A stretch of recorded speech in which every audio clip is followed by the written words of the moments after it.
derecho pasa por detrás.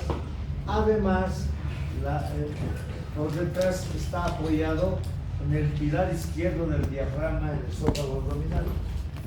Entonces, el esófago abdominal se extiende desde el hiato esofágico a nivel del diafragma hasta este ángulo. Este ángulo se llama ángulo de His.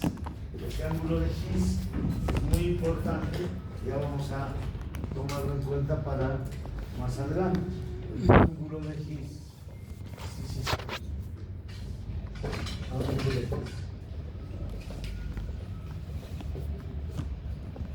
Este esófago abdominal puede someterse a muchas agresiones. Una de las agresiones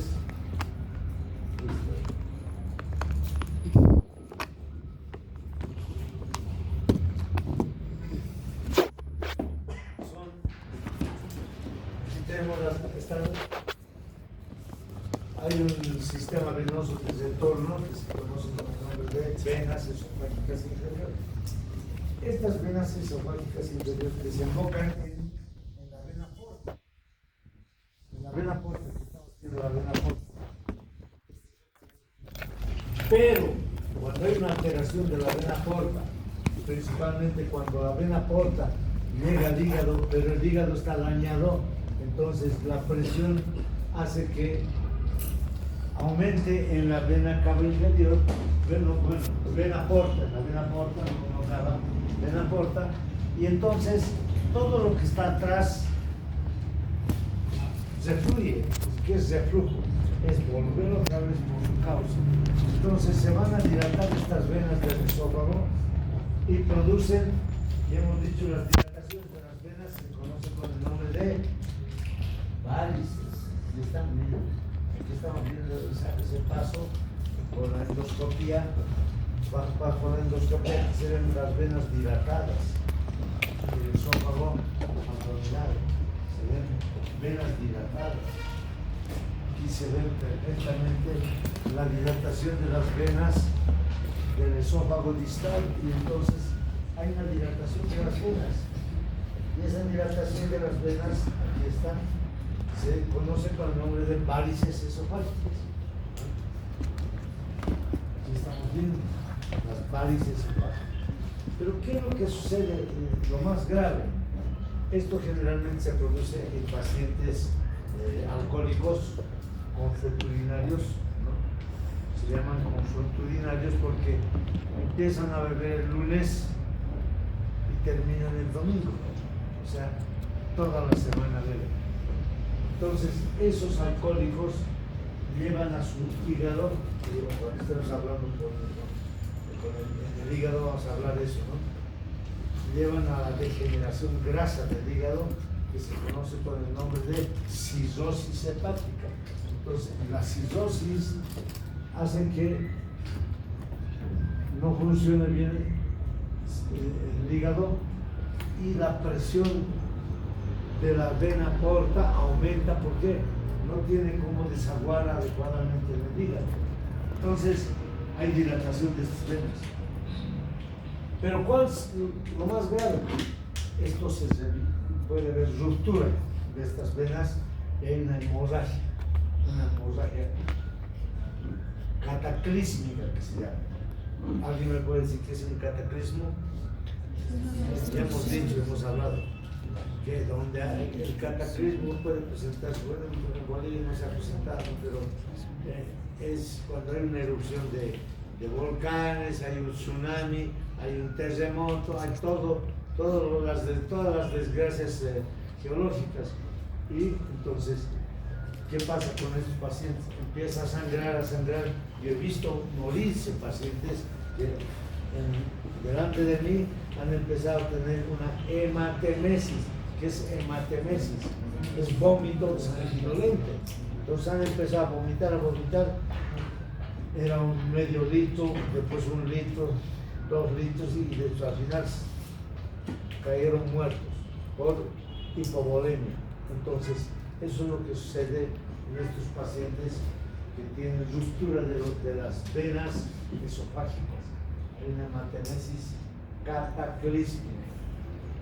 cuando se dice cataclísmica, se dice que es evidentemente desastrosa, que eso conduce a la muerte. Ese término de hematemesis cataclísmica lo ha incluido dentro de la literatura médica un maravilloso y extraordinario cirujano de la sociedad llamada Royal de cirujanos de Inglaterra.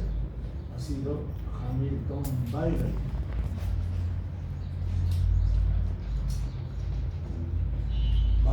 Vamos a ver varios aforismos maravillosos que ha dejado, que con solo recordar eso vamos a emparentar a una patología o una enfermedad o alguna definición que tengamos. Entonces, cuando escuchen, ustedes mismos pueden expresar, es una hematemesis cataclísmica, porque se va a morir rápido. Puede morirse rápido, nuestras caricias. Hamilton Byron ha sido un cirujano inglés, maravilloso, extraordinario. Por eso es que yo, por ejemplo, siempre les tengo admiración a todos los investigadores, principalmente de Europa y de Estados Unidos. ¿Por qué no de Estados Unidos? Porque no voy a decir, yo soy socialista, soy del Partido Comunista, pero muere el imperialismo. No, los imperialistas son los que hacen más cosas buenas. El último, ayer ha salido, anteayer ha salido los últimos premiados Nobel de Medicina. ¿De dónde son? Norteamericanos. ¿Quiénes son? Uno se llama Víctor Ambros y el otro es Gary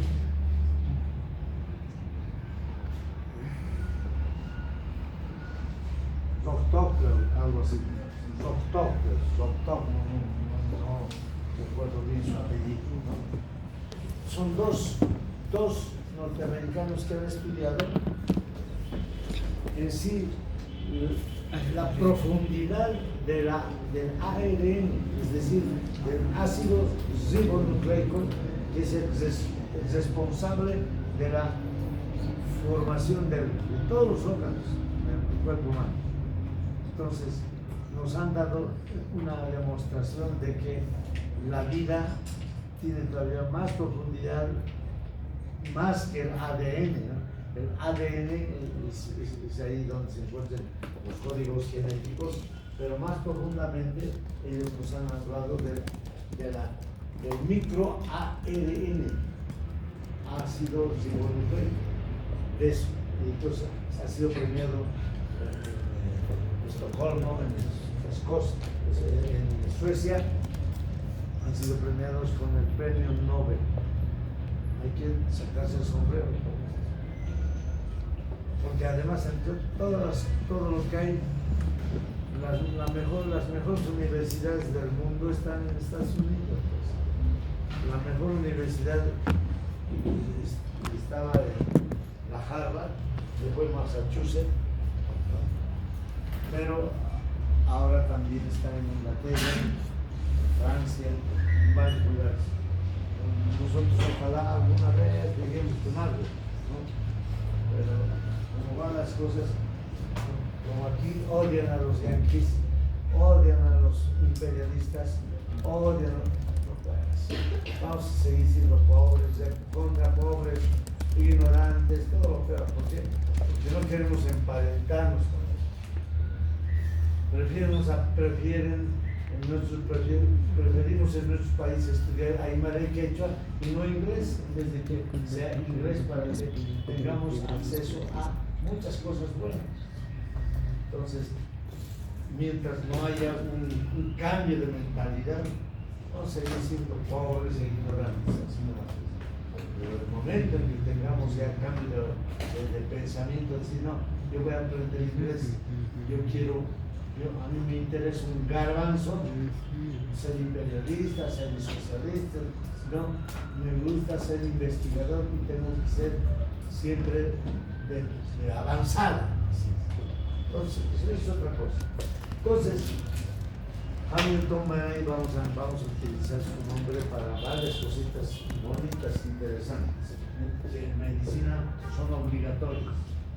Entonces, estas varices esofágicas en el techo distal del esófago son las que van a producir una hemorragia digestiva grave que puede ser mortal muchas veces en estos pacientes alcohólicos generalmente. Ahí están las varices esofágicas que bueno, han sido unos japoneses también que con el afán de auxiliar a estos pacientes, han inventado dos japoneses. Uno se llamaba Sens y el otro Taken. Entonces, uno se llamaba Sens y otro Taken, dos japoneses del imperio japonés, ¿no? Maravillosos japoneses. Yo los admiro mucho a los japoneses. Porque gracias a los japoneses, gracias a ellos hay que agradecerles. Conocemos la endoscopía, porque antes no se usaba la endoscopía. Teníamos que abrir el abdomen para encontrar las cosas en el esófago, en el tubo digestivo. Y gracias a la aplicación de los japoneses, nosotros podemos utilizar la endoscopía. Ellos han sido los pioneros de la endoscopía. Entonces, estos Sens-Takens han planteado utilizar una sonda que se llama sonda de Sens-Taken. ¿En qué consiste? La sonda de Sens-Taken es un tubo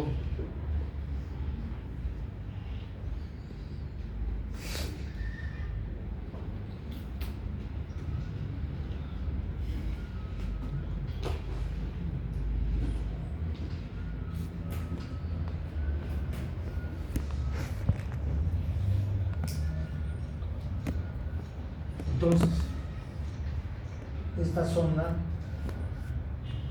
se introduce al esófago, y en el tercio distal del esófago, ahí, ¿qué se hace? Este es el esófago. Aquí están las varices sangrantes. Estas son las varices sangrantes aquí. ¿Qué se hace?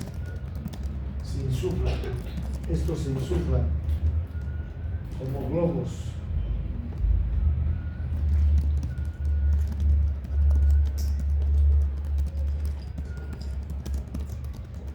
Se insufla esto como globos y estos lo que hacen es comprimir a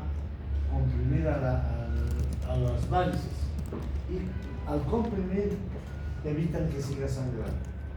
Pero para esto hay que tener mucha experticia,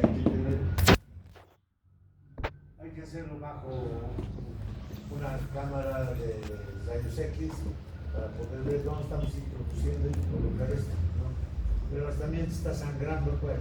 O sea, es un poco difícil, pero ha dado buenos resultados en Japón, porque son más expertos. En Bolivia casi no hemos tenido posibilidad de hacer bien las cosas, porque para esto se necesita alta capacidad de manejo de este tipo de esta sonda de Sens-Taken. Entonces, pero hay esto quiero comunicarles nada más, que hay esta situación. Se puede utilizar la sonda de Sens-Taken para comprimir las venas dilatadas en esta parte. Si das resultados, quiere decir que no se va a morir el paciente, pero hay que hacer el intento. Así es. Muy bien. Entonces ahora nos vamos al esófago o al estómago propiamente dicho. Bien, el estómago que estamos viendo es una dilatación del tubo digestivo. Esta dilatación del tubo digestivo va a tener una función fundamental. Resulta ser un reservorio y un centro de mezcla de los alimentos. Es decir, el bolo alimenticio que lo hemos preparado en la cavidad bucal, lo hemos mezclado con la tiadina de la saliva, y entonces hemos deglutido y hemos enviado hasta el estómago. En el estómago se queda por lo menos un par de horas, 2 horas. Entonces, en el estómago se queda unas 2 horas por lo menos y se va a mezclar con muchas sustancias que segrega el estómago.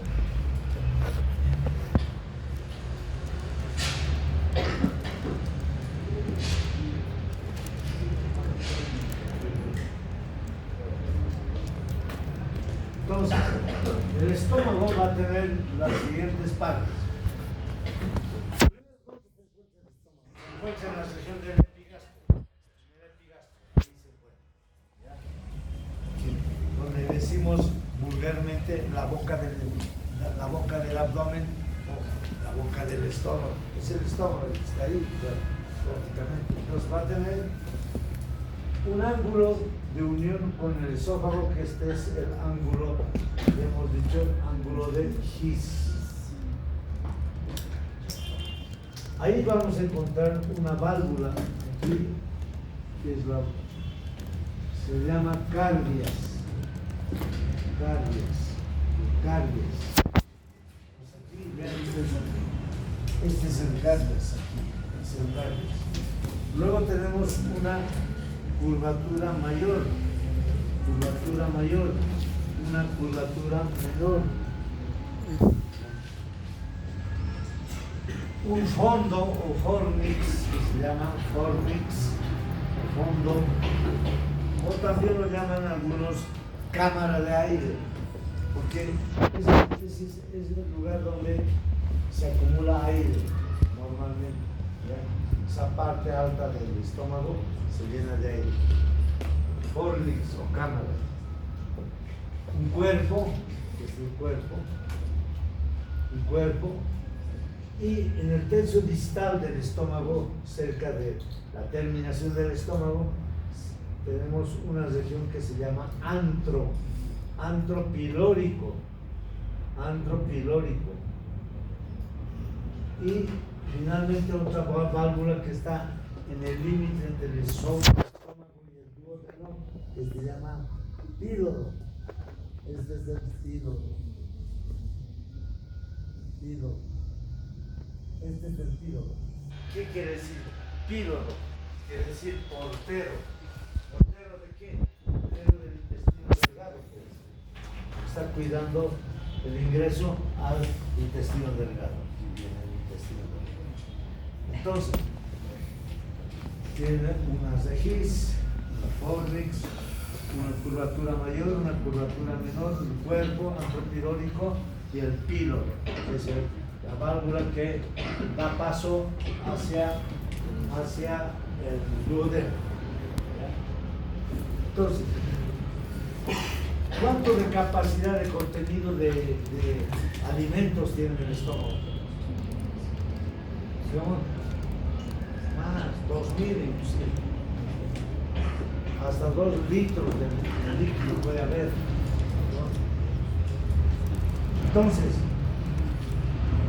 el estómago, como verán ustedes aquí, tiene una estructura, en general, todo el tubo digestivo tiene una histología, no he debido hablar, una serosa, una muscular, una submucosa y una mucosa. Vamos a ver también aquí. Después del estómago, ven ustedes, es una dilatación del tubo digestivo y después se continúa con el intestino delgado y el intestino grueso. Entonces el estómago va a segregar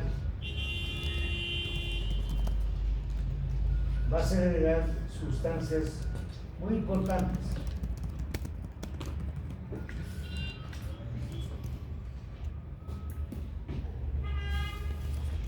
Sustancias muy importantes, ¿no? ¿Qué sustancias son las que van a segregar?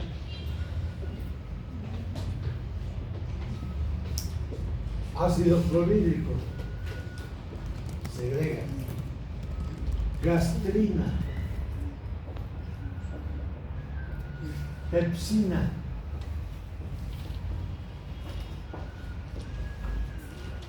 mucus, que todo eso va a ir a constituir el jugo gástrico. Es el jugo gástrico. ¿Ya? Entonces, estas sustancias son las que ayudan a la mezcla de los alimentos del bolo alimenticio y transforman el bolo alimenticio en quimo alimenticio. Esto es a volver quimo alimenticio. Quimo se llama. Quimo alimenticio. Y después de 2 horas que va a estar funcionando aquí, recién va a pasar hacia el duodeno, un par de 2 horas. Si hoy día no almorzar a las 12, a estas horas 2 de la tarde, está pasando su comida, ¿no?, hacia el duodeno. Entonces, ese es el tiempo en que se ha mezclado todo el bolo alimenticio, el quimo alimenticio, que está pasando al duodeno. Bien. ¿Cuáles son las relaciones que tienen, pues, delante del estómago? Por delante no tiene más que la pared abdominal nada más, o sea, tenemos la pared, ¿cómo está formada? Hemos dicho piel, tejido celular subcutáneo, aponerosis, hoja anterior, hoja posterior, músculo recto mayor del abdomen, peritoneo, nada más eso es. Y llega a la cavidad que es el estómago.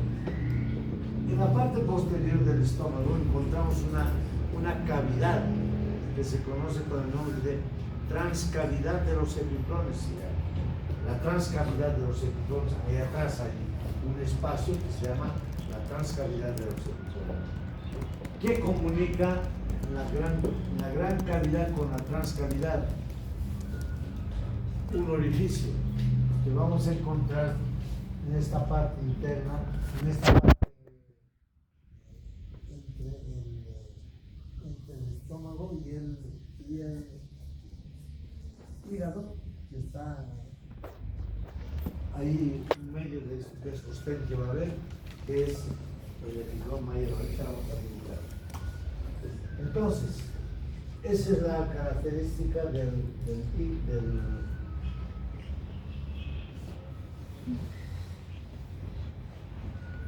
estómago. ¿Cuáles son los medios de sostén del estómago? Primero, la continuación del esófago con el estómago. La continuación del estómago con el duodeno. ¿Ya? Después hay un ligamento que va desde la curvatura menor hasta el hígado, que se conoce con el nombre de epiplón menor o ligamento gastrohepático, porque va del estómago hacia el hígado. No sé si habrá reconocer eso.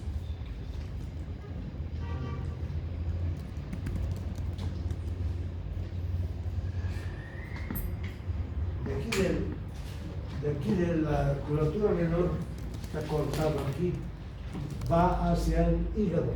Ese es el ligamento llamado epiplón menor o gastrohepático.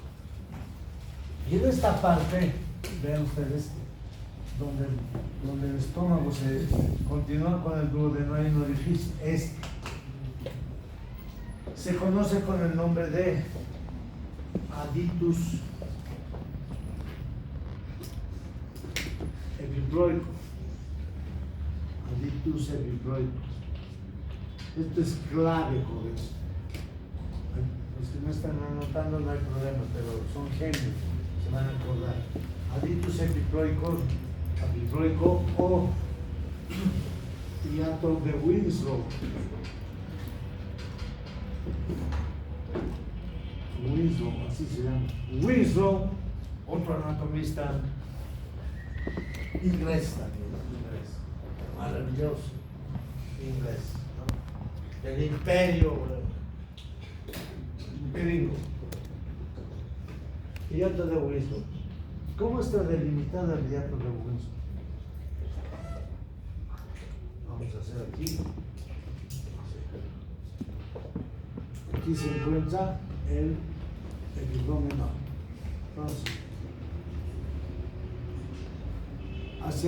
hacia adelante el borde libre del epiplón menor. Hacia abajo está el borde superior de la primera porción del duodeno.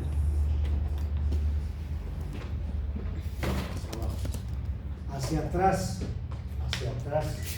está la vena cava inferior.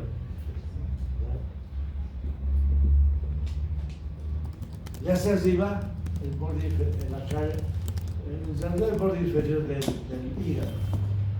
Entonces, este aditus epiploico, ¿no?, sirve como norma, como regla, para colocar un tubo. Por aquí introducimos un tubo que comunica la gran cavidad con la transcavidad de los epiplones, hemos dicho. Entonces, se utiliza ¿para qué?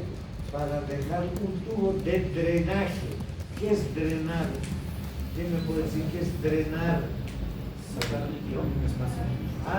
Extraer líquido en un espacio. Extraer líquido, ya. Entonces, se deja un tubo de drenaje, ¿no?, en esa cavidad, por si haya un desame, haya una hemorragia, o si tengamos algún contenido que todavía está segregándose ahí, para saber, ¿no? Porque una vez que operamos, después de que operamos, por ejemplo, vesícula biliar o parte del hígado o estómago, dejamos un tubo de drenaje se deja tubo de drenaje en el aditus epiploico. ¿Para qué? Porque ese tubo vamos a sacar por contrarrectura por la pared y lo vamos a llevar a un recipiente. Ese tubo vamos a mirar si sale bien el contenido, por supuesto, va a estar evacuando lo que queda, lo que haya pasado ahí atrás, ¿no?, lo que haya segregado hacia la transcavidad. Porque si no dejamos, puede estar acumulándose ahí líquidos y después al quinto, sexto día el paciente resulta que presenta fiebre. Este paciente está con fiebre. ¿Qué será, no? A ver, palpamos, no hay nada, todo está aparentemente normal. Pero hay pus ahí atrás que se está coleccionando en la transcavidad de los epiplones. Entonces, ¿quién nos avisa que hay eso? El tubo de drenaje en la transcavidad de los epiplones, sacado a través del aditus epiploico. Eso es muy importante. Ustedes cuando vayan a ayudar, o en su caso, de aquí a unos 50 años, operen vesícula biliar, han dejado, porque eso es una norma, pues ya, no sé, hemos dejado este tubo en la transcavidad de los epiplones.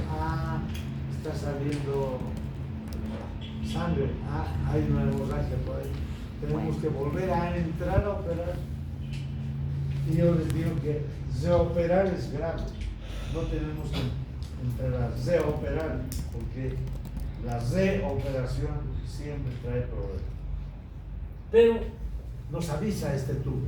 Si al tercer día no hay débito, no hay drenaje por ese tubo, lo retiramos. Eso quiere decir que está bien. Pero nos aseguramos colocando un tubo, ¿ya? Eso es importante. Por eso estamos hablando de este aditus epiploico. Bien.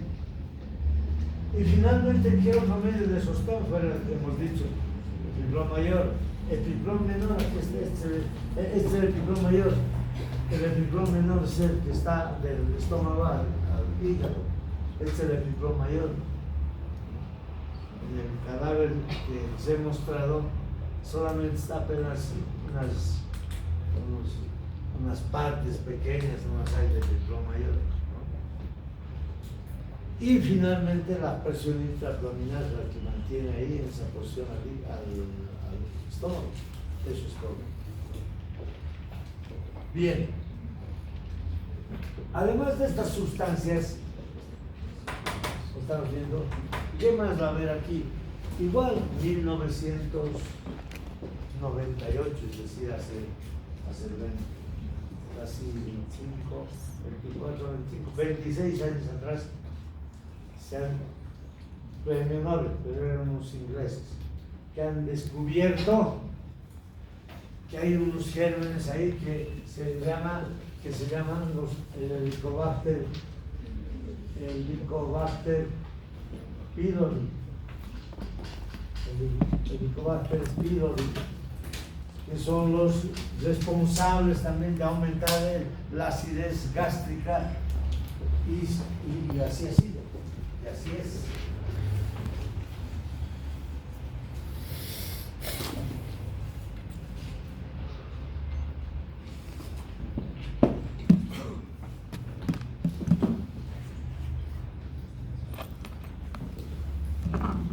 Durante muchos años, y yo estaba incluido dentro del grupo de cirujanos que éramos ignorantes, ¿no? Hasta este año, 1998, hasta que se ha descubierto el Helicobacter pylori. Se decía que la hipersecreción de ácido clorhídrico producida por la estimulación del vago, ¿no? El vago es el primero del estómago, es el estimulante para que haya secreción de ácido clorhídrico. Entonces pensábamos que era el vago el responsable de la hiperacidez. Los pacientes que venían tenían una acidez. Entonces, ¿cuál era nuestra definición? ¿Qué es lo que hay que hacer? Vagotomía selectiva, es decir, hay que seccionar el vago porque es el que estimula la producción de ácido clorhídrico. Entonces vamos a seccionar y buscábamos justamente esta parte del ingreso del vago izquierdo, si era después de haber hecho un estudio, la cara anterior, la cara posterior, entrábamos y cortábamos este vago. A eso se llamaba vagotomía troncular, ¿no? En ese tiempo, estoy hablando desde la década del 80, 90, la vagotomía troncular. ¿Ya? Selectiva, ¿por qué? Seleccionábamos si era el vago izquierdo o vago derecho, uno de los dos. Entonces, seccionábamos eso y decíamos, ya resuelto, este paciente puede se le puede dar de alta y bueno, ya está todo bien. Ya no va a tener su hiperacidez. Pero ¿qué pasaba? Al retirar, al cortar el vago, teníamos una complicación, que es el dumping, que se decía, el dumping, o sea, el vaciado rápido del estómago, ¿no? O tardaba, ¿no? O sea, había un problema de que el vaciamiento del estómago tardaba. Entonces, eso era ¿por qué? Porque no había vago. Porque el vago es el estimulador de la función gástrica. Y esa era la complicación del paciente, ¿no? Entonces, ¿por qué? Porque también toda la inervación del vago, del estómago, se eliminaba. Entonces, se fue a una cirugía mucho más selectiva, se llamó la vagotomía ultraselectiva. No sé si tengo. La vagotomía ultraselectiva significa aquí está. Significa que este es el medio de la Target. Este iba a inervar casi exclusivamente las células del antro pirónico, donde estaban las células oxínticas. Las células oxínticas, o llamadas también parietales, eran las células que producen ácido clorhídrico. Entonces decíamos, bueno, entonces hay que ir a atacar solamente al medio que está yendo a producir hiperacidez, exclusivamente la producción de ácido clorhídrico. Entonces ya no era vagotomía procurar selectiva, era vagotomía ultraselectiva. Y vamos a seleccionar esto, este medio de la Target, y se acabó. A eso se llama, bueno, así pues ya no se hace. Ultraselectiva, la ultraselectiva,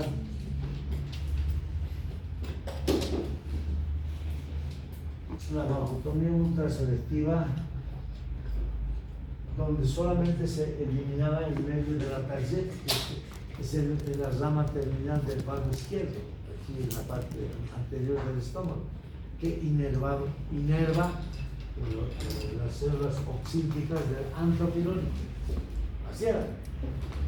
Eso hemos hecho todo el tiempo hasta la década del 90, hasta la década. Porque después del 98, cuando han descubierto esto, cuando han descubierto que no solamente es la hiperacidez por la secreción de ácido clorhídrico, sino también el culpable había sido el Helicobacter pylori, el responsable de la hiperacidez del estómago. Entonces, hoy en día ya no se opera pues con la ultraselectiva. Se hace el tratamiento, se hace una endoscopia y se encuentra ahí, se toma una muestra, una biopsia, y se encuentra qué cantidad de Helicobacter existe. Entonces se agrede con antibióticos, la claritromicina y la amoxicilina se utiliza para este tratamiento durante 14 días. Y a partir de entonces también dieta exclusiva que sea selectiva también para evitar a que continúe la hiperactividad. Entonces, eso es lo que se ha hecho durante estos últimos años y evidentemente con buenos resultados. Por eso es que ahora ustedes van a encontrar una acidez que tenga el paciente. Tienen que diagnosticar que tiene Helicobacter pylori. Sí. Entonces el tratamiento es con antibióticos. Se dan los antibióticos y se resuelve de esa manera. Entonces ustedes tienen que también pensar que la hiperacidez por eso. Antes se pensaba, no, que estamos renegando y de pronto empieza a haber una hiperacidez, es porque me hacen renegar mis hijos, porque mi marido, siempre están aquí con nosotros. Que por ejemplo usted es enfermo, pero nadie tiene la culpa. Yo soy culpable. Yo soy responsable.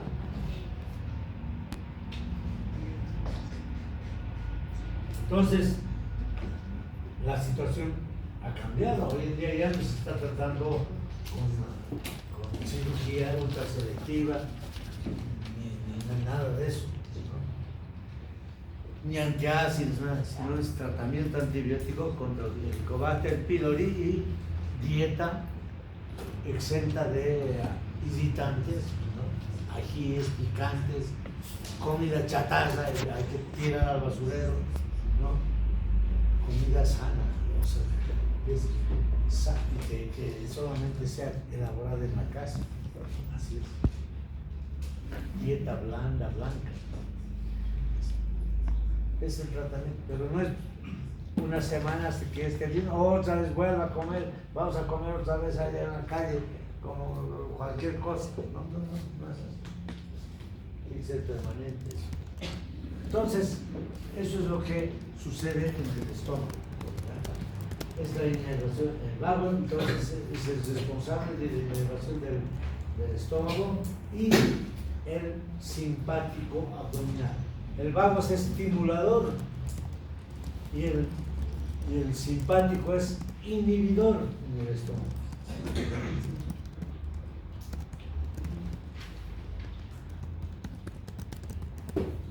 Bien. ¿Cuál es la irrigación? ¿Cómo está irrigado el estómago? Quizás aquí no vamos a entender. Mejor voy a dibujar. Es mejor dibujar para que ustedes entiendan. En el dibujo uno entiende mejor.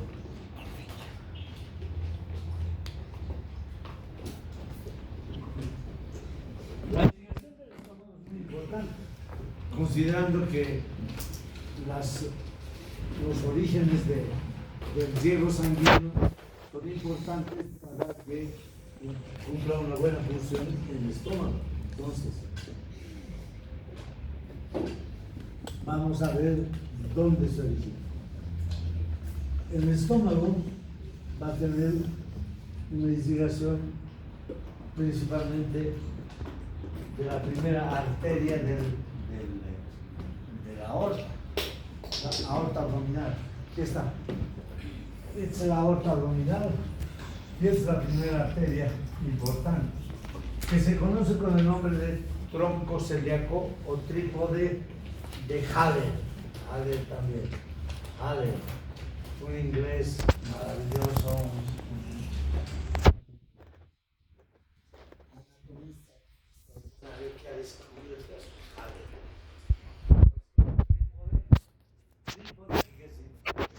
Tres pies, trípode, tres pies, entonces va a dar origen a tres pies. Miren ustedes, la hepática común, la gástrica izquierda, que es esta, y esta es la esplénica. La esplénica o la entonces, es la primera rama importante de la aorta abdominal. Entonces, la gástrica izquierda viene así. La gástrica izquierda. La gástrica izquierda. Esta es la gástrica izquierda. Que se va a dirigir hacia la curvatura menor. La gástrica izquierda, llamada también coronaria estomáquica. ¿Ya? Todos los nombres que estoy diciendo tienen que saber, jóvenes. ¿Por qué? Porque puede que en este texto, en el texto que tengamos, ¿no?, a propósito de su texto del doctor Edgar Elena, he dicho que cuesta ahora 160 bolivianos. Yo no he pedido eso porque yo primero tengo que consultar si es que desearían, porque ahora ya dicen que el papel es más grueso, entonces yo tendré que consultar esos 160 bolivianos. Tal vez la economía de ustedes no va a alcanzar, entonces eso es importante. Entonces, eso es lo que quiero decir. Entonces, en algunos textos dice, ¿no?, gástrica izquierda nada más. En otros textos dice coronaria estomáquica. En los textos de cirugía de abdomen, por ejemplo, dice coronaria estomáquica. Entonces, la coronaria estomáquica va, que la coronaria izquierda va por la curvatura menor y va a dar una rama muy importante. Va al estómago, al esófago e inerva, irriga el cardias. Se llama la cardioesofágica. Primero va a dar al cardias e irriga el esófago, la parte terminal del esófago. Y luego da la gástrica izquierda. Esta gástrica izquierda se va a unir con la gástrica derecha, que viene así. Se une con la gástrica derecha. La gástrica derecha, aquí estamos viendo, esta, es esta, la gástrica derecha. ¿De dónde procede? De la gastroduodenal, que es la rama de la hepática derecha. Es la hepática derecha. La hepática derecha o hepática común, que se conoce con el nombre de hepático común, ¿verdad? La gastroduodenal y la hepática propia. La común es esta, la hepática común, y esta es la hepática propia que va a ir al hígado.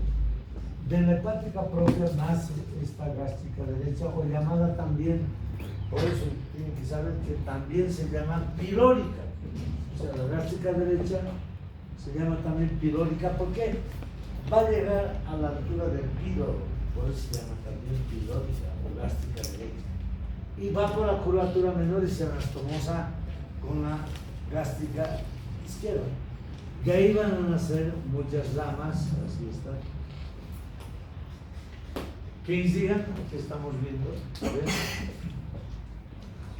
Está irrigando toda la cara anterior del estómago. Esa es la primera gran anastomosis que hay entre dos arterias. Bien, entonces, la gástrica izquierda y la gástrica derecha irrigan toda la cara anterior. Las siguientes, esta es la arteria que nace de la esplénica. Vean ustedes, este es la esplénica, que es el otro tronco importante del trípode de Javer, ¿no? Así. Va a ir al vaso, esta es la esplénica. De aquí nace la arteria que va a ir a irrigar la curvatura mayor. Esta se conoce con el nombre de esta se conoce con el nombre de va a ir al estómago y al epiclo mayor, se llama gastroepiploica izquierda.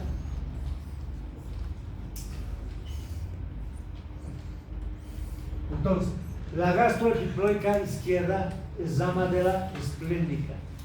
Aquí está viniendo por la curvatura mayor.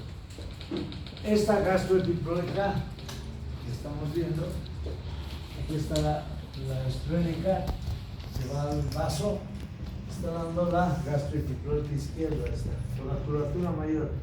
Y se va a unir con quién? Con la gastroepiploica derecha, que es esta. La gastroepiploica derecha es rama de dónde, aquí está viniendo, de la gastroduodenal.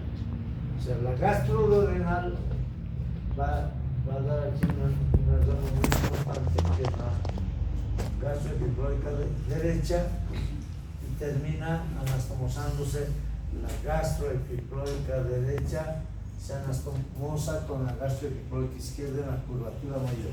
De esta anastomosis salen también muchas ramas que van a dirigir a la cara anterior y cara posterior del estómago. Entonces, ese es el origen de las arterias del estómago. Ese es el origen de las arterias del estómago. Entonces, ahí estamos bien. Gran cantidad de sangre que llega hacia el estómago, principalmente cuando se reúne ahí, cuando hay mucha comida, cuando comemos mucho. ¿Por qué tenemos sueño? ¿Por qué? Porque el volumen de sangre que hay en el cerebro desciende a ocuparse en el estómago. Entonces, esta hora, por ejemplo, para nosotros es pésima esta hora porque van a estar de sueño porque se han comido bastante alegría, la sangre se dirige ahí. Entonces, aumenta el riego sanguíneo en el estómago y disminuye el nivel del tallo cerebral. Por lo tanto, al disminuir la cantidad de sangre del tallo cerebral, van a tener sueño. Por eso es pésima hora esta andar. Ustedes están por dormirse, justamente eso, ¿no? Entonces, por eso hay sueño. Y eso los japoneses saben bien e indican que pase una hora y media después de comer, pueden dormir los japoneses. En todos los trabajos de los japoneses hay lugares donde pueden hacer la siesta de 15 o 20 minutos. O sea, ¿para qué? Para que pueda irrigar perfectamente ese estómago, absorber los alimentos y ya después despierten de la siesta y sigan trabajando. Los japoneses han sido brillantes. Aquí, si yo fuera ministro del Trabajo, les digo que todos tienen que dormir después del almuerzo para seguir sintiendo todo el día después. Sí, así debería ser, pero no es así. O sea, exigimos a nuestro cuerpo a más allá del sentimiento mismo de cada uno, del esfuerzo de cada uno. Bueno, esta es la desligación del estómago. ¿Ya? También.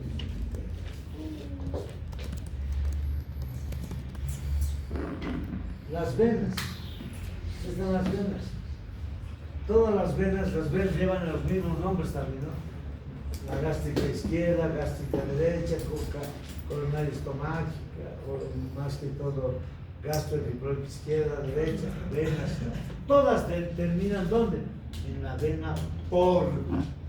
Todas las venas del estómago van en la porta.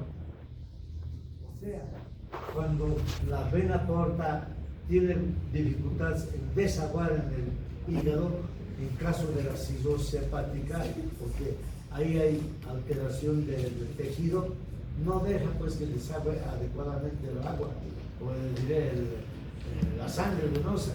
Entonces aumenta la presión de esta parte y puede producir dilataciones que se conoce con el nombre de varices. Entonces, y por eso es que existe úlceras gástricas, ¿no? Úlceras.